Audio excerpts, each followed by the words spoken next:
మూడో రోజు ఆటలో భారత ఆటగాళ్లు బ్లాక్ రిబ్బన్లతో బరిలోకి దిగారు. టీమిండియా కెప్టెన్ దిగ్గజ టెస్ట్ క్రికెటర్ దత్తాజీరావు గైక్వాడ్ మృతి సంతాపంగా భారత ఆటగాళ్లు బ్లాక్ రిబ్బన్లను ధరించారని బీసీసీఐ ట్వీట్ చేసింది. దత్తాజీరావు గైక్వాడ్ భారత్ తరపున 11 టెస్టు మ్యాచ్లకు ప్రాతినిధ్యం వహించారు. ఓ హాఫ్ సెంచరీ 350 పరుగులు చేశారు.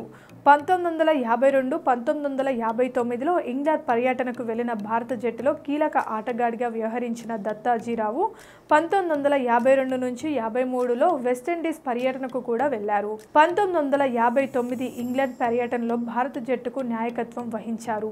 అయితే అనారోగ్యంతో దత్తాజీరావు గైక్వాడ్ ఫిబ్రవరి 13న బరాడాలోని తన నివాసంలోని తుదిశ్వాస విడిచారు. ఆయన మరణంపై ఆలస్యంగా స్పందించిన బీసీసీఐ బ్లాక్ రిబ్బన్లు ధరించి సంతాపం తెలియజేసింది.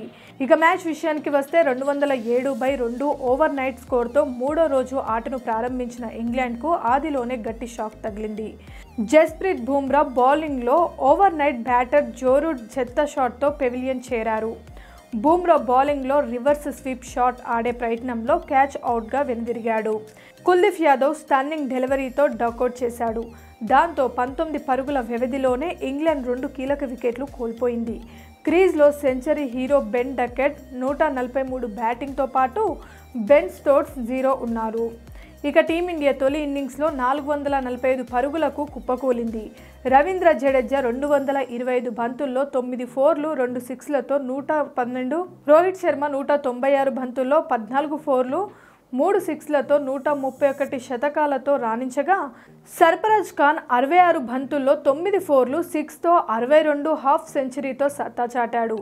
రవిచంద్రన్ అశ్విన్ 89 బంతుల్లో 6 ఫోర్లతో 37, ధ్రువ్ జురేల్ 104 బంతుల్లో 2 ఫోర్లు 3 సిక్స్లతో 46 కీలక ఇన్నింగ్స్ ఆడారు. జస్ప్రీత్ బుమ్రా 28 బంతుల్లో 3 ఫోర్లు 6తో 26 సైతం దూకుడుగా బ్యాటింగ్ చేశాడు. ఇంగ్లాండ్ బౌలర్లలో మార్క్ వుడ్ 4/114 4 వికెట్లు తీయగా, James Anderson, Tom Hartley, Joe Root తలో వికెట్ పడగొట్టారు.